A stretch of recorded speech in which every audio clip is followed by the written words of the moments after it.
Welcome back, everybody, to the briefest Analyst Desk segment ever. We're going to go around the horn for predictions. It's FreeZe versus FTWin. All the players are in the lobby right now, and we're going to go ahead and run it. So, going around, Nine, we'll start with you. What do you think about this set? Who's going to come out on top? So, with their in-the-zone victory, I feel much more confident with FTWin on Splat Zones than I did last week at this time. I have them taking it very narrowly in a 5-4 set, provided that all things stay okay on the internet side. Sounds good. Prodigy, how about you? So speaking of just from TASL results, I will go with FreeZe. However, obviously they haven't been able to practice very much because of these internet issues. So FTWin definitely has had time to prepare for them. So I would not be surprised if FTWin does still take this. FLC? I don't think there's really, like, we've got one player playing from tabletop in his friend's kitchen. So this is... I mean, we've got all the drama required for a crazy set, and we haven't even started the set yet. So, frankly, I would say that I just favor FTWin in general, but at the same time, FreeZe has this crazy adrenaline rush right now from suddenly actually making the playoffs that they thought they had been locked out of because of internet problems. So I have no idea what to expect. Yeah. I mean, it's going to be a really difficult one to tell. Honestly, I probably would have picked FreeZe entering this, but with all the circumstances, who knows which way it's really going to go. As FLC just mentioned, Noctis is currently playing from a friend's house in handheld mode. Or on tabletop mode, excuse me. So we'll see exactly how that pans out for FreeZe as we send it over to our casters. For the second semifinal, it's FreeZe versus FTWin to determine who joins Starburst in the championship match.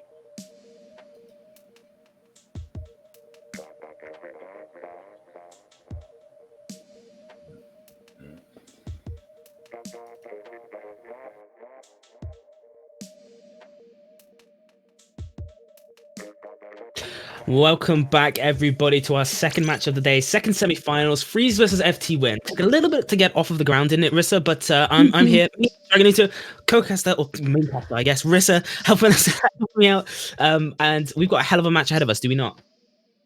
Yes, we do. We were talking about this earlier. You know, when I think of teams that, you know, I don't know where the set is going to go. Anything can happen. These are teams that I think of. So FreeZe versus FTWin, we are definitely in it for a good set. Yes, we are. And again, we're starting out on Clamblitz. So we're going to be on Clamblitz Inkblot Art Academy, which is... we saw a good set last time, and I'm hoping we get a good set this time. We did have a bit of a problem before we could get this set started. Noctis currently sitting feet up at a desk in someone else's kitchen playing the game right now. So expect some different gameplay coming up from Noctis potentially. I mean, I'm hoping that he plays as well as he normally plays. Him and Mika are incredibly. Mika and Free are an incredibly strong. Basically, try attacking frontline set. I mean. All of the players on FreeZe are great, but I always look towards those guys as like a triplet or a duo, specifically Noctis and Free as a duo, as a really strong frontline. And yes, they are. Strong answer to this, don't you think? You're gonna have to have an answer to this, and these two teams too. They actually scrim each other a lot, so they know each other very, very well, and you know, we're gonna have to see. Behind the scenes, if one team or the other has really been practicing, you know, or, you know, I'm really hoping this goes to another game 9, if I'm being honest, because these two teams are teams that I think of, you know, I don't know what can happen. Yeah, I mean, look, both of these teams could take this, in my opinion. I think they're just, I mean, look, they're strong. I don't know, but everybody thinks that these guys should have been the one that took top spot in both of their regions. However, I'm going to be interrupted. We're going to get started. First game of the set, Clamblitz on Inkblot Art Academy, FreeZe versus FTWin, semifinals number 2. Yes, and coming out here as we look at both teams' comps, right away we're seeing a double armor on the side of both teams, actually. Both teams have a Tri-Slosher. And right away here, as both teams are going into mid, 2 are down immediately on the side of FreeZe. So FTWin gonna go ahead and push up. He Keo here acting very aggressively with this Tri-Slosher, getting that pick on Free, slowly pushing up and making sure that he pushes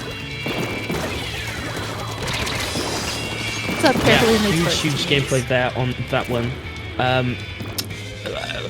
I mean, look, FTWin already with the best of the basket, 2 down though, so they're only gonna get a little bit on that one there, which is not too good.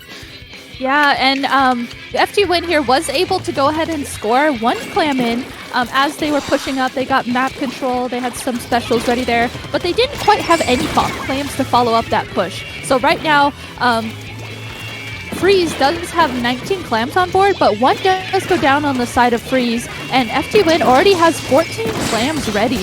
If you look on the top left side of the screen, you can see that FTWin has 14 clams, 15 clams now, and there are 3 down on the side of FreeZe. So FTWin sitting pretty confidently here, doing what they do, playing very well off of each other, and Bert here trying to work to safely push up to get in this position to score this clam. Yeah, that's for sure there, and FTWin doing an incredible job to hold that position. They do have the clam control at the moment. FreeZe being pushed back by that rain. They can't quite get in. They haven't really managed to get any footing in this match yet. Every time they've forced FTWin back, they've never managed to get too much of a mid control here. Looking towards getting those armors to push out. I mean, if they can push out, FTWin holding aggressive positioning, and I mean, honestly, like just strong play from FTWin all round.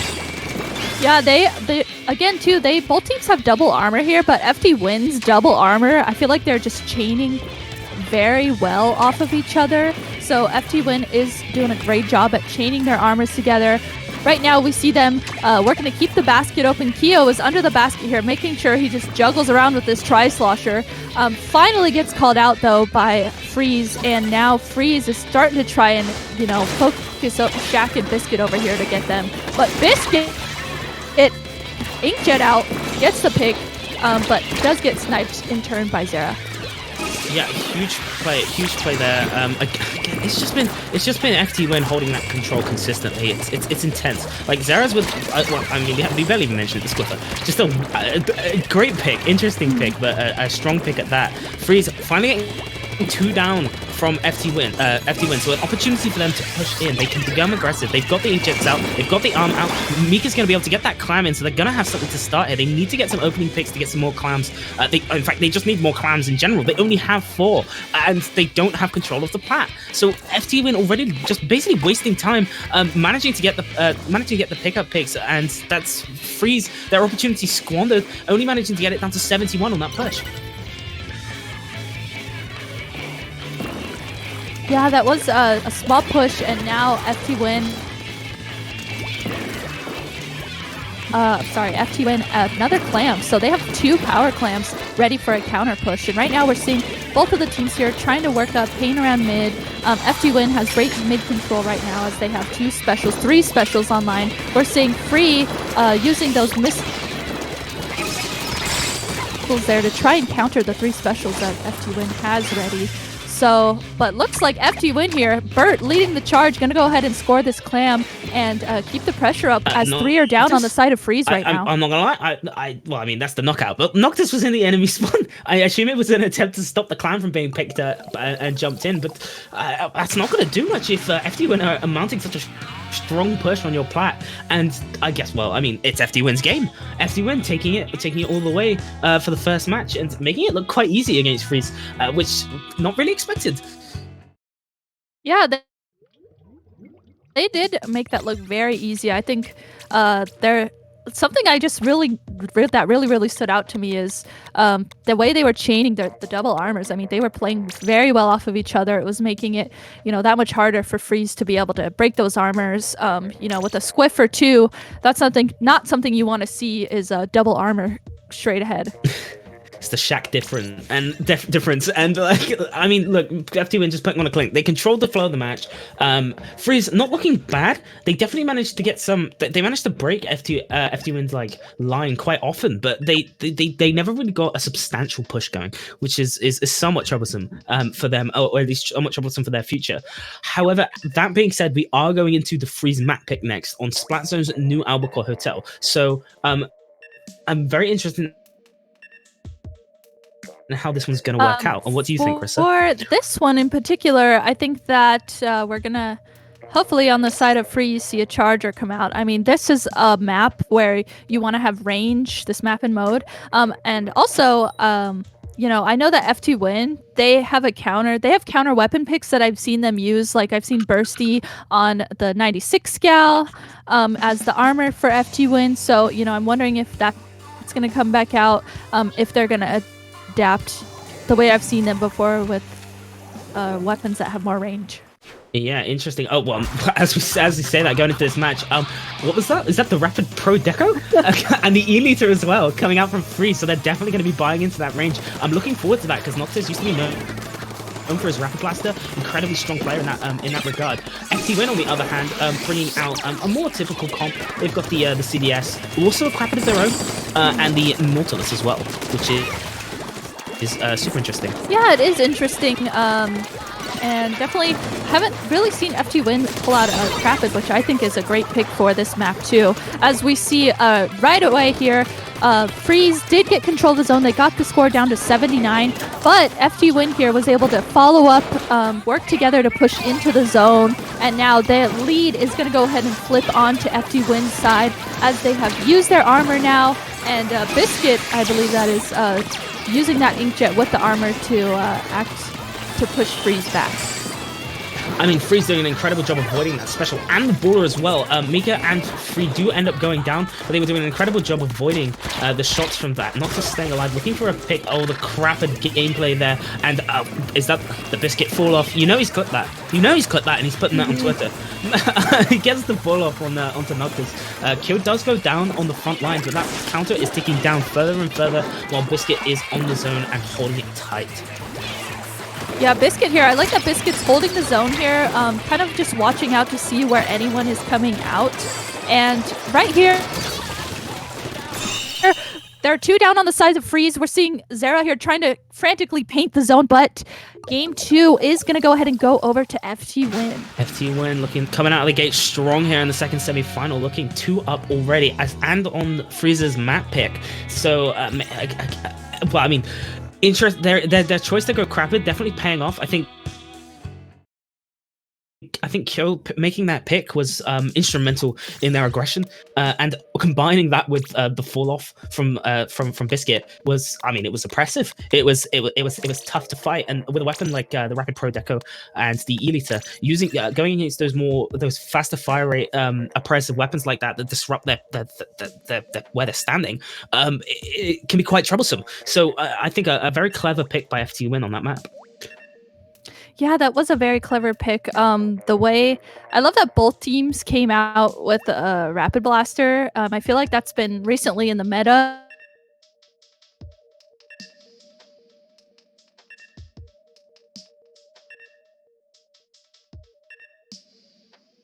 Of a Rapid Blaster to answer.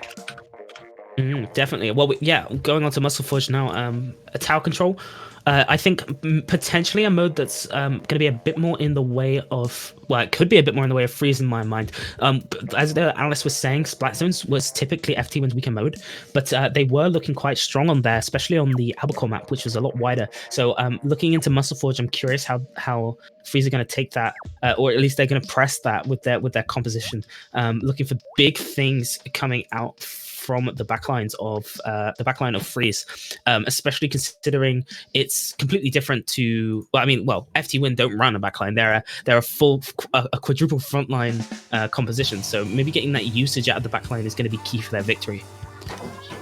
That is true. That's going to be really interesting to see. Of course, we're going to know for FTWin, Biscuit on that Nautilus acting as the range for FTWin. So on the side of FreeZe, we are seeing Zera come out with the Firefin splatter scope instead of a Stingray. So that bomb rush could be very crucial in the tight corners of this map. Well, already FreeZe coming out with the early push. Nobody's been taken down yet. FTWin, Bursty looking for taking on the 1v2. Nearly doing just to get out of it, but does get taken down in the end. And FreeZe losing another member, but it's a 2v2 at the moment. Mika being pressured back by the missiles. Missiles, incredibly strong special for zoning people out, and a combo with the Inkjet is quite dangerous. Mika, beautiful direct burst bomb there. Doesn't quite wait. Okay, I was gonna say, how does he manage to get out? But that was intense. Like, how was he surviving for that That long? was intense. That was a very good tri-slosher moment there, but we saw Kyo with the follow-up there. And now Kyo actually acting very aggressively here, using that armor to help push up here. Now Kyo...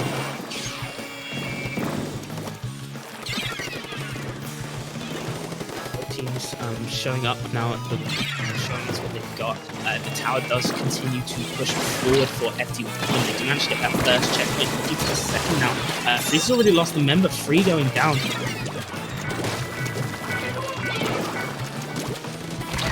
Hopefully that's going to hold for a bit so that Mika can allow his teammates to come back in for the German team. Not really doing too much for them at the moment. Mika looking for that mid control doesn't well, I mean, he's getting the kills, he's destroying the win, but the rest of his team going down in the process.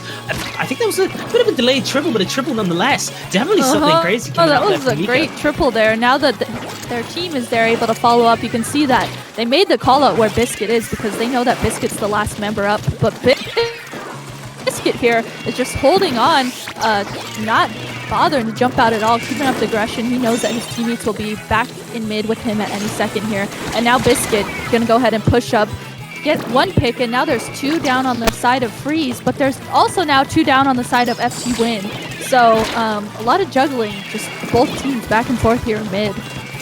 Yeah, FreeZe finally, well, it looking like they had control of the mid for a second. They do manage to take out one member of FTWin.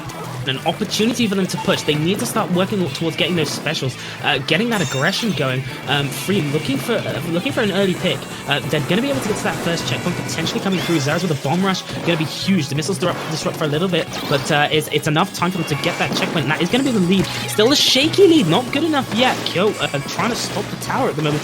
Does manage to stop the tower and take out a member of FreeZe. I think that might be the end of that push there. A decently solid one coming out from FreeZe after quite a shaky start to the match. Yeah, that was a really, really good push to add to the board here. And I love that Free has their missiles ready, but is going to go ahead and jump back to be safe with their team. Free knew that FTWin already knew they were on the maps, so they were ready to call him out. Very safe move to jump back with missiles, but now there's 3 down, only 2 up on the side of FreeZe here as FTWin is pushing the tower to this checkpoint. Yeah, FTWin now with the opportunity. They're looking a lot more strong around this checkpoint. FreeZe not really being able to push in. Shaq providing a great defensive line alongside Biscuit, obviously.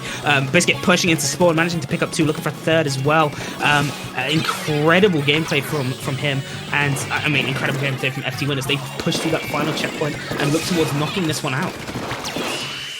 Yeah, FTWin here in the last millisecond here is going to go ahead and just knock out the tower, complete KO, and game 3 will go to FTWin. Definitely, FTWin showing how strong they are. This is kind of scary looking, scary look for FreeZe, especially after 3 consecutive losses like this. It probably doesn't feel too good to fight like this. I mean, FTWin. I know that everybody says they're the best in the West, all right? And they are. I mean, their results say that they're the best in the West. But this is unprecedented. They've been practicing in the training room day by day. Obviously, they really want to take this TASL championship. They really do. And FTWin's synergy, no matter how many times I watch them, no matter how many tournaments they're in, their synergy is always just insane. They play off each other so well, and I mean it's really showing through with these first 3 maps and matches already. Yeah, that's for sure. All right, well, we're going on to a neutral map now. So potentially an opportunity for FreeZe to make a comeback. It is going to be Splat Zone. So Splat Zone's on the Reef, the self-proclaimed FTWin worst mode. So an opportunity for FreeZe to earn that momentum. They need to come out swinging, basically. They need to take this one nice and fast. Being 3 down so early on in the set, it's going to be quite tough for them to make a comeback if they don't get a map on the board. And I think this is one of their best opportunities for the next 3 or so matches. Yeah, it is, especially since, this is neither team's pick. This is a neutral pick, and it's definitely going to be a very big opportunity for FreeZe to go ahead and take this set. So again, we were talking about too in the last set that we watched on stream that this middle bridge right here on the Reef, no matter what mode it is, you want to make sure you have control of that middle bridge. So for the Reef splat zones, it's really going to be crucial to see who can get control of that middle bridge and then from there be able to push up. I'm curious if we'll see sort of similar things to how Starburst were playing from FTWin. They showed a bit of it in that Musselforge map. They waiting for their specials before even trying to take mid control. So like being a lot slower, waiting, playing patiently. It's kind of what we saw coming out from the more Musselforge, and I'm expecting a similar thing here. We are going to see a single armor on the side of FreeZe, and FTWin with basically the same comp that they've had all day. So I'm curious how this one's going to play out, specifically for Shaq with the CDS. Yeah, Shaq using the CDS, I definitely think that'll be really interesting. And again, of course, FTWin with that double armor that they've been using so well. So right now, Micah here, Micah trying to push up and gets that pick on Bert and helps to get the zone. But I mean, right away, it's already challenged by FTWin here as both teams are just trying to paint over the zones here.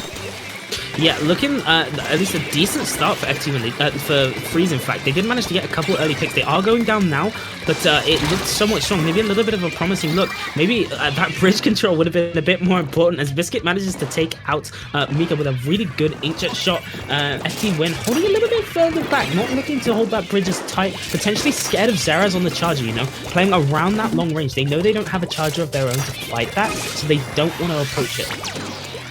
Yeah, you are absolutely right. Having a charger looking directly at that bridge that you know that you need control of is definitely something you have to watch out for. So FreeZe now in a position to go ahead and get the zones back. Noctis here getting that really good pick on Biscuit. So now that has led FreeZe to be in control of the middle bridge here. Noctis following up, getting that pick on Kyo. I'm sure someone called out that Kyo was there bugging them. And now, even though they were on the bridge, though, FTWin there underneath was able to get control. Notice that there was nodes on the zone and get control of the zones. And now the zones are back in FTWin's favor. I mean, Noctis was putting on a bit of a clinic there with the sloshing machine. Biscuit, though, showing why they're one of the strongest Nautilus players in the game. They're decimating him, and like you said, the zone control coming out, even without bridge control, potentially due to the fact that FreeZe was pushed so far back, thanks to Kyo's earlier attempts. We didn't really get to see how many kills, or if he got many kills off of that, but that high level aggression would have been truly disruptive to FreeZe. Nonetheless, FreeZe do manage to take the zone temporarily to put a penalty back on. Noctis looking for a pick. Kyo hears him, gets the call out, comes back, takes out Noctis. Amazing pincer there by them, and the bridge control still strongly in FTWin's favor. Yes, it is, and both teams here are going to go ahead and use armors. Kyo going to use this rain, use that armor to push up, and gets the trade with Mika. So now, I mean, FTWin still has a zone. They have now lost their penalty. So both teams have 3 up. FTWin has no penalty, and now they are counting down the score here. Though, notate that FreeZe has 3 specials ready, so looks like they're going to try and wait to get in a safe position to use those. As they start using them with the armor, Noctis is going to go ahead and start pushing up with that. He's looking for a pick here onto Biscuit. Does get taken out, though, which is unfortunate for him. His team does manage to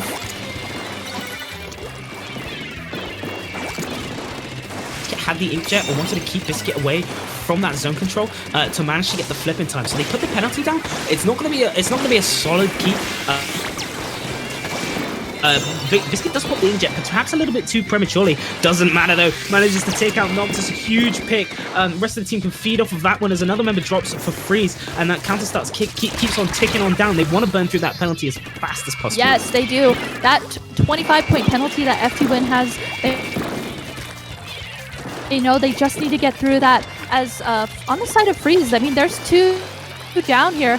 Zera has that bomb rush ready, but they know that they need another special paired with that, at least another special paired with that, to be able to use that effectively. So now FreeZe is going to use that bomb rush. They have missiles that they put out. and we're actually able to go ahead and get control of the zones with those. Yeah, Biscuit. Look, Biscuit's just been destroying. What is going on? FTWin, like, all the members of their team are incredibly strong, but Biscuit specifically has been absolutely putting on their clinic. Like, I mean, taken out there, understandably, that wasn't a ketchup. That doesn't. It's not a mute point compared to the fact that Biscuit's sitting pretty on 13 kills already, and it's just, it's just dirty. Yes, Biscuit always putting in work, always like doing a great job at positioning, being able to follow up with their teammates. And right now we're seeing the zone just juggling back and forth here. FreeZe knows that they just need to paint it to give FTWin that penalty, and they do just that. But 2 are down, 3 are down now on the side of FreeZe as we go into the last 15 seconds of the match, and FTWin has the zone here. They've called out where the last member is, and they got that last member as well. So FreeZe not looking too good here with no specials as we go in the last 5 seconds of the match. Yeah, not looking too good for FreeZe. They need to get some huge picks coming out. Panic zone's not going to do much for them, and they do run out of time. So that's FTWin again with another win, making it a 4-0 at the moment. Doing pretty good, showing why they're one of the best in the West and showing why they should be winning the TASL crown. FreeZe, on the other hand, not doing too... they're not doing bad. Let it be, know this at least. FreeZe might be losing this, but they're an incredibly strong team. It's just FTWin are also a ridiculously strong team. Mm-hmm. This is not to knock FreeZe on this half. They are both playing incredibly well.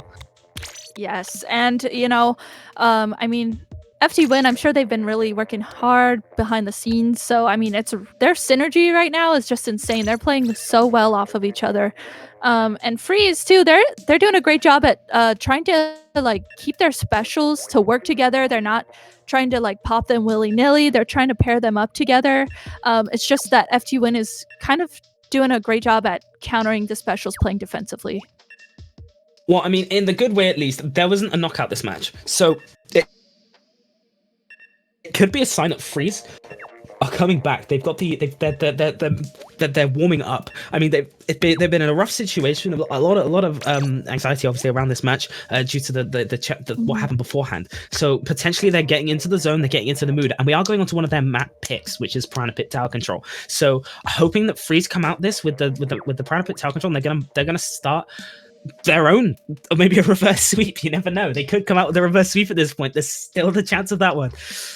Yeah, and that's actually really interesting. In the last set, Starburst versus Rift that we saw on stream, this was a pick. This was a map and mode pick. So we are actually seeing it again, which I think is really interesting. This is not something that you generally see in a tournament setting. So definitely interesting. Yes, I'm looking forward to it, and we'll be getting into that one in just a second here. I'm curious to see if we're going to see some more rapids coming out, potentially the Crapid from Kyo and the Rapid Deco from Noctis. Well, I mean, we'll see, but I'm curious. I'm curious about that one. And again, on tower control, the tower's path is quite tight to that middle area, so getting it down to about 50 points is decently easy. It's just getting it much further past the sort of choke is a lot harder. I like to see. I'm looking forward to that.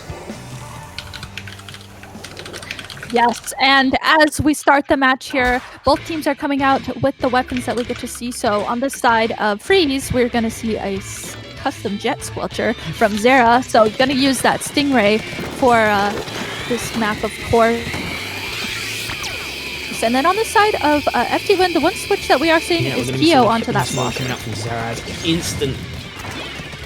instant ray coming out in the first 10 seconds of the match, trying to create room for the teammates here.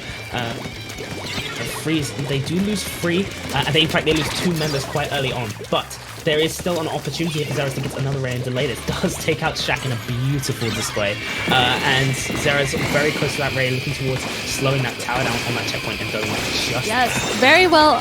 Good timing there with Noctis's Inkjet and the Stingray from Zera at the same time. So those paired together worked very well to stop the tower there, and now both teams have 1 down right now. So we're seeing. Actually, it looks like FreeZe here did a great job at focusing Biscuit. They focused Bursty there, and now they are pushing up here. Actually, doing a great job at calling out where everyone is to work together to start pushing the tower through this first checkpoint. Yeah, definitely. And I think I might have been slightly on top of that when I said it earlier that FreeZe just needed a bit of time to warm up, be it 4 games in this case. Biscuit does manage to take down Free, who was shocking, but the raid's coming out. Oh no, the inkjet's been found, it's been cooled out. You're done for, buddy, and that's gonna be knocked out. Biscuit and FTWin gonna retake that tower and gonna get an opportunity to push themselves. Yeah, so right now, FreeZe does have the lead of 66, but it is not by much. So this could easily just flip around to FTWin's side here. As Keo gonna go ahead and missile all 4 members of FreeZe and Biscuit using the inkjet at the same time. So gonna use those missiles to hunt down members of FreeZe there, as Biscuit does just that. So now the Ray is down on the side of FreeZe. That is so crucial for a defensive move from FreeZe. So now the lead has switched over to FTWin's side, as Biscuit here getting 2 picks, called that out right away, and is gonna just keep up the aggression with their teammates. Yeah, definitely FTWin showing exactly the type of team they are. That quadruple aggro coming in incredibly strong for them. Biscuit does have the inkjet, is probably going to run away. Yeah, going to save that one. Sees the raid coming out, knows the enemy teams are going to be pushing quite hard. Wants to use that one for a defensive purpose when the armor comes online, which you can see just about comes online now. So watch, yeah, there you go. You see it, the classic inkjet armor coming out from Biscuit, who's going to try and disrupt the tower. Doesn't quite manage to get any picks off of the back of it. And I think, no, I was going to say, I thought that jet had been pulled out, but they had not. Same pattern came out from FreeZe though at the same time. Inkjet armor from Free and Noctis. It was supposed to be a double one, but they were a little bit late. Sarah's also with the raid, so all the specials are coming out really early now from FreeZe. They make an attempt to get the lead, but FTWin to stop that tower just before they got it. Yeah, Bursty there did a good job at just dropping down on the tower and getting that pick. So now Bursty is back on the tower here. Right in the tower, back to mid, painting up mid, helping support his teammates, which he does so well. And now FTWin here already pushing the tower back. They know that, you know, the longer they have the tower on this side of the map, the harder it is for FreeZe to be able to get the tower in their control and get lead. So this is that choke point that you were talking about. Once it kind of goes past this, it can be really hard to get out of that. But FreeZe doing a good job at getting Bursty off the tower. Gonna try and call out Biscuit, gets the trade. So right now both teams have 2 members up. Yeah, not quite managing to get past that little point there. As you see, just before that checkpoint, it's quite dangerous. You don't. It can kill a lot of tower pushes because it's so close to the enemy's to the spawn, the defender's spawn. So as you can see, FreeZe doing a good job to stop that one before it gets to the checkpoint. So an opportunity for them to try exactly the same maneuvers. They need to get past that checkpoint as well. Neither of them have the first checkpoint enabled. So those 10 points are, well, there's 10 points between the 2 towers. It's incredibly close. And that's 3 down on the side of FTWin. It's an opportunity now for FreeZe to start a push of their own. Now, bearing in mind, they will have to get another wipe if they want to get the lead off of this tower. Free is shocking. He has the inkjet. He's waiting for the armor to come up. You can see it being frantically got by Mika and very close to being popped. Oh no! Mika got taken down just before the armor popped off. That's a huge pick for FTWin.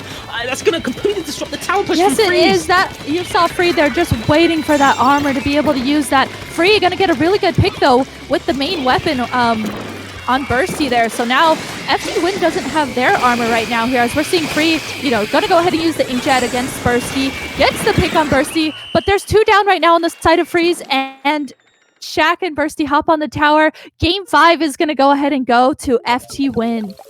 That was so close at the end there. FreeZe really was so close to making a comeback. The raid came out, but the positioning of the positioning of Shaq and Bursty was too good. They managed to get the 1 pick they needed on Mika and hop on that tower.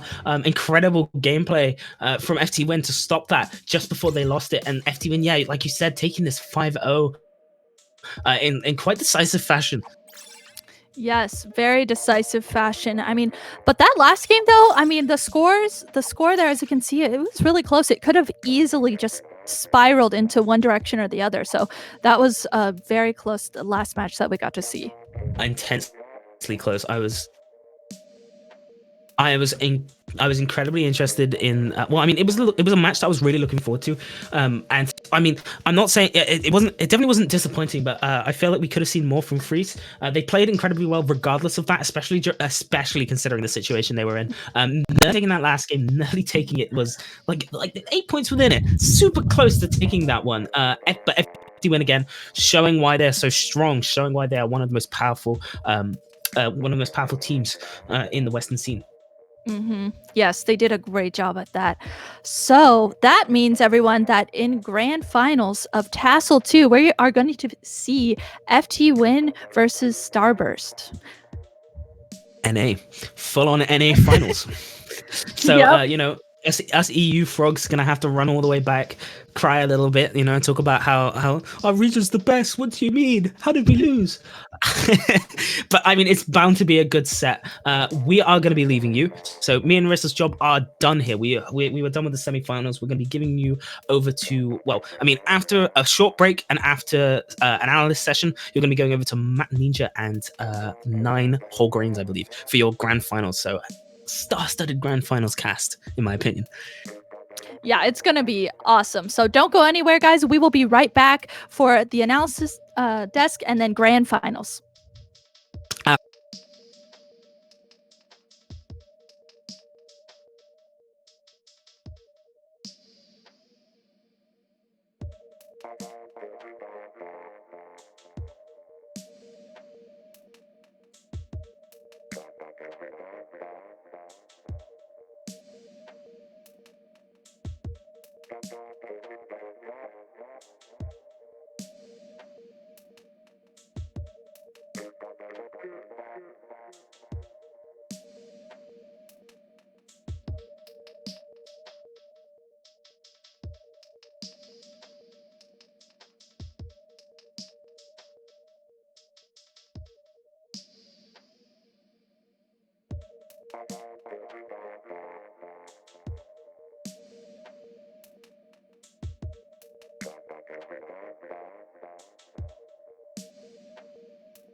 Welcome back to the Transatlantic Splatoon League Analyst Desk, where we all just watch FTWin take care of FreeZe in 5-0 fashion. And Prodigy, the FTWin plot armor continues to hold true. They pull through when it matters most.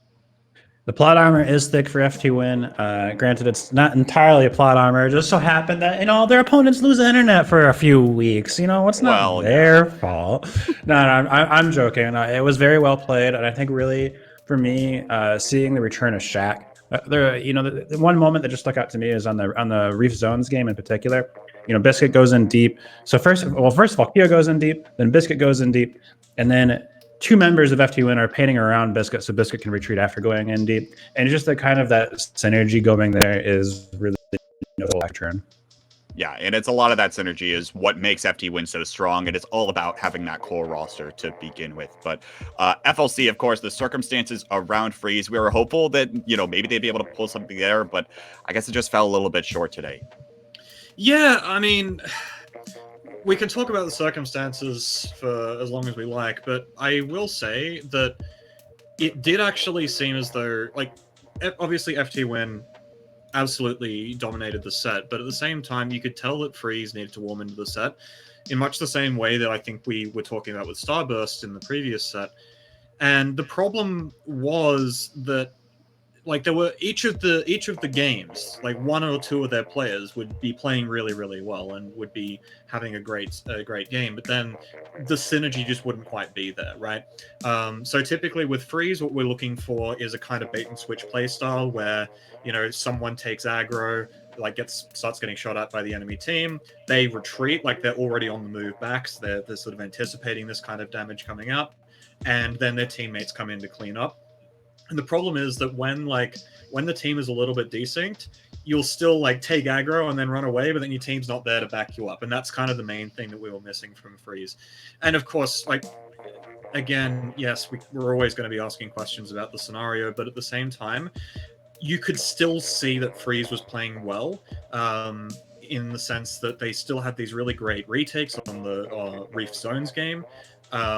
They were still really coordinated on their defense on pit tower control, and the only I almost was expecting them to take that pit TC game just because they did the thing that they needed to do, which was keep FTWin honest, right? They kept them to about the 50-point mark, and that means that FreeZe, who typically is really good at being able to push through the really hard part of the Piranha Pit TC push, would be able to get themselves together. But it just sort of, like I said again, it just doesn't quite mesh the way we would sort of hope for with FreeZe. Yeah, and again, I mean, really just unfortunate overall. I think part of the meshing sort of thing could have even been consider that a lot of these teams probably want to practice even before the set starts, right? And not being given even the chance to do just that. I mean, what you saw were probably the first 5 games for FreeZe in the span of the past 2 hours or so. Obviously, I don't know for sure. I've just been sitting here on the analyst desk all day, but nonetheless, obviously it's a little bit of a somber note, but Rissa, I think it bears repeating really how strong FreeZe's season was and how strong they can be moving forward on any other given day. Yeah, it really does. Getting to be in the entirety of TASL2 and watch the way that FreeZe has just been dominating the EU side of TASL that their scoreboard from the season really shows, how strong they are. They can do they can get there. They're a very strong team. It's just that today just had very unfortunate circumstances. I mean, like you said, they weren't able to really warm up, like a team normally would. So, but I agree, they're a very strong team as we got to see through the season. Yeah, again, 20-3 in regular season games is certainly nothing to scoff at, regardless of any way you happen to slice it. But with all that out of the way, again, thank you so much to FreeZe for still participating, Noctis still finding a way to play today, at least not letting it end on Such a tragic note. I mean, obviously, you know, we'll still sit here and be a little sad about that, but I'm really looking forward to watch FreeZe specifically play in perhaps a future season of TASL or other tournaments coming up. But